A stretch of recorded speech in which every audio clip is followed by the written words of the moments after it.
Hi, இப்போ பாருங்கள், நம்ம வந்து குடல் குழம்பு வைக்கலாம். இந்த குடலை வந்து வாங்கி சுடு தண்ணி ஊற்றி 2 வாட்டி சுத்தம் பண்ணிவிட்டு அப்புறம் பச்சை தண்ணியில் ஒரு 3-4 வாட்டி நல்லா கழுவி இந்த மாதிரி எடுத்துக்கணும்.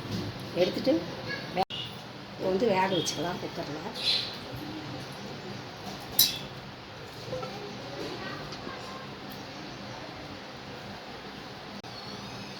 இது வேகிற அளவுக்கு தண்ணி ஊற்றிக்கலாம். நல்லா ஒரு 6-7 விசில் வர அளவுக்கு வேக வச்சுக்கலாம். மஞ்சப்பொடி போட்டுக்கலாம், கொஞ்சமாக உப்பு போட்டுக்கலாம். இப்போ வந்து மூடி வச்சு ஒரு 5-6 விசில் வரைக்கும் மூடி வச்சிடலாம்.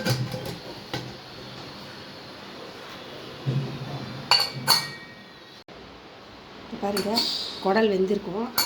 8-9 விசில் விட்டு வேக வச்சாச்சு. குடல் நல்லா வந்துருச்சு.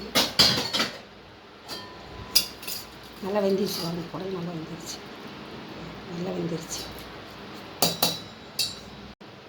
இப்போ வந்து அம்மியில் அரைச்சி மசாலா வச்சுருக்குறோம். இது வந்து கொஞ்சம் சின்ன வெங்காயம் ஒரு 50 கிராமும், ஒரு தக்காளியும், இது இஞ்சி பூண்டு பேஸ்ட்டு, தேங்காய் ஒரு மூடி சின்னதாக. இது வந்து மிளகு, சீரகம், தனியா, மிளகாய், சோம்பு, பட்டைக்கிராம்பு எல்லாம் போட்டு அம்மியில் வச்சு அரைச்சிருக்குது. நல்லாயிருக்கும் டேஸ்ட்டாக. இது எப்படி செய்கிறதுன்னு பார்க்கணும். இப்போ வந்து எண்ணெய் ஊற்றிக்கலாம். அம்மியில் அரைச்சி செஞ்சிங்கன்னா சூப்பராக இருக்கும். இப்போ எண்ணெய் காஞ்சிச்சு, வெங்காயம் போட்டுக்கலாம்.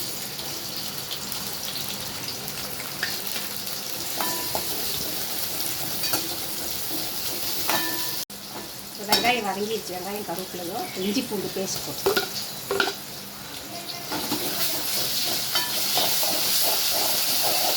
இப்போ வந்து இஞ்சி பூண்டு வதங்கிடுச்சு. தக்காளி போட்டுக்கலாம்.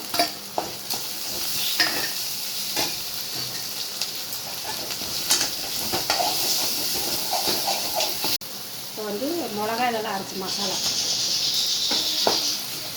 வெங்காயம் தக்காளி அரைச்சி,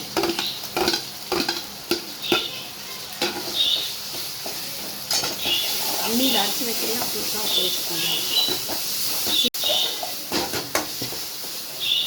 அம்மியில் அரைச்சி வச்சிங்கன்னா நல்லா டேஸ்ட்டாக இருக்கும். இந்த மாதிரி செஞ்சு பார்த்தீங்கன்னா நல்லாயிருக்கும். குழம்பு சீக்கிரம் கெட்டும் போகாது. இப்போ வந்து வதங்கிடுச்சு. இப்போ வந்து வேக வச்ச குடல் வந்து இங்கே ஊற்றிக்கலாம்.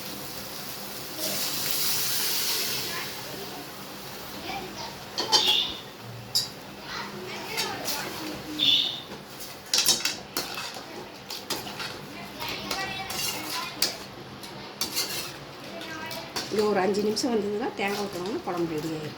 நல்லா கொதிச்சு வந்துடுங்க. இந்த மாதிரி செஞ்சு பார்த்தீங்கன்னா டேஸ்ட்டாக சூப்பராக நல்லாயிருக்கும். கொழுப்பு கொஞ்சம் இருந்தது, அதையும் இதிலே போட்டு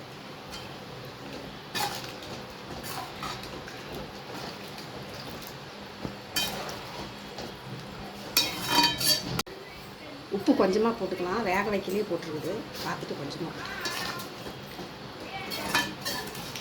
இது 5 நிமிஷம் கொதிக்கிட்டோம். கொதிச்சதுக்கப்புறம் தேங்காய் ஊற்றிட்டு பாருங்கள், நல்லா கொதிச்சிருச்சு. நல்லா குழம்பு கொதிச்சிருச்சு. இப்போ வந்து தேங்காய் போட்டுக்கலாம். அரைச்சி வச்ச தேங்காய் போட்டுட்டு இது வந்து அம்மி கழுவுன தண்ணி, அதை இதிலே ஊற்றிக்கலாம்.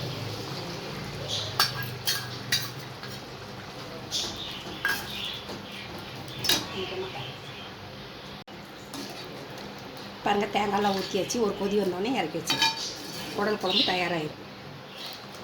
இது தோசைக்கு இட்லிக்கெல்லாம் சாப்பிட்டிங்கன்னா கூட சூப்பராக இருக்கும் குடல் குழம்பு. சாப்பாடு சுட சாப்பாடு போட்டு ஊற்றி சாப்பிட்டோம்னாலும் சூப்பராக இருக்கும். கொதிக்கிட்டோம். கொதிச்ச உடனே இறக்கிடலாம். குழம்பு ரெடி ஆகிடும். பாருங்கள், குடல் குழம்பு ரெடி ஆகிடுச்சு. சூப்பரான குடல் குழம்பு தயாராகிடுச்சு. ஆஃப் பண்ணிடலாம். கொத்தமல்லி தழை போட்டுக்கலாம். இந்த மாதிரி நீங்களும் செஞ்சு பாருங்கள். அம்மியில் அரைச்சி வச்சு பாருங்கள், சூப்பராக இருக்கும். எப்படி டேஸ்ட்டாக இருக்கும் பாருங்கள். நல்லா இருக்கும்.